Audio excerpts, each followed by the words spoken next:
حضرت محمد صلی الله علیه و آله و سلم تقریباً 12 ساله بود که همراه عمویش ابوطالب با کاروان تجارتی قریش به شهر شام سفر کرد. این سفر برای کودک 12 ساله‌ای مانند محمد سخت و دشوار بود، ولی تماشای منظره‌های طبیعی، کوه‌ها و دشت‌ها از خستگی و سختی راه کم می‌کرد و سفر را برای او لذت بخش می‌کرد. کاروان به نزدیک شهر بصره رسید. در آنجا عبادتگاهی به نام دیر بود که از زمانهای قدیم ساخته شده بود. یکی از دانشمندان مسیحی به نام بحیرا همیشه در آنجا به عبادت مشغول بود و در انتظار دیدن آخرین پیامبر خدا به سر می‌برد. زیرا حضرت عیسی و پیامبران گذشته از آمدن آخرین پیغمبر خدا و نشانه‌های مخصوصش خبر داده بودند. هنگامی که کاروان قریش از دور نمایان شد، بحیرا از دیر بیرون آمد و چیزهای شگفت‌آوری را مشاهده کرد.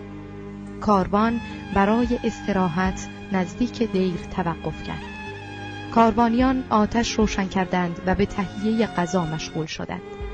بحیرا با دقت فراوان به افراد کاروان نگاه می‌کرد. دوباره چیزهای شگفت‌آوری توجه او را کاملاً جلب کرد. برخلاف همیشه که به کاروانها اعتنا نداشت، این مرتبه کاروانیان را به مهمانی دعوت کرد. وقتی کاروانیان وارد دیر می‌شدند، بحیرا به آنان خوش آمد می‌گفت و با دقت در چهره مهمانها نگاه می‌کرد، گویا به دنبال گمشده‌ای می‌گشت.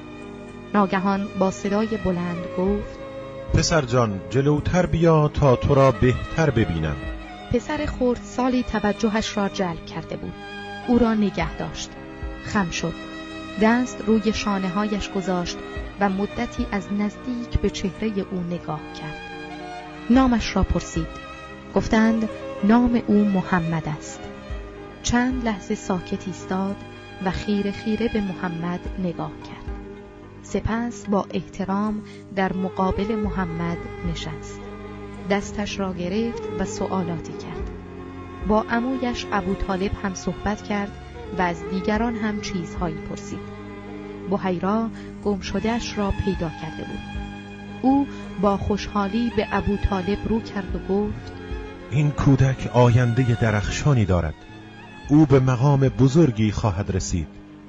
این کودک همان پیغمبری است که پیامبران گذشته آمدنش را مژده دادند. من در کتاب‌های دینی نشانه‌هایش را خواندم. او آخرین پیغمبر خداست. به زودی به پیامبری مبعوث می شود و دینش در جهان منتشر می شود. قدر این کودک را بدان و در حفظ و نگهداریش کوشش کن. کاروانیان بعد از استراحت بارها را بستند و حرکت کردند. بحیرا بیرون دیر ایستاده بود و اشک می‌ریخت. کاروان کم کم دور شد. سپس او به اتاق خود بازگشت و به فکر فرو رفت.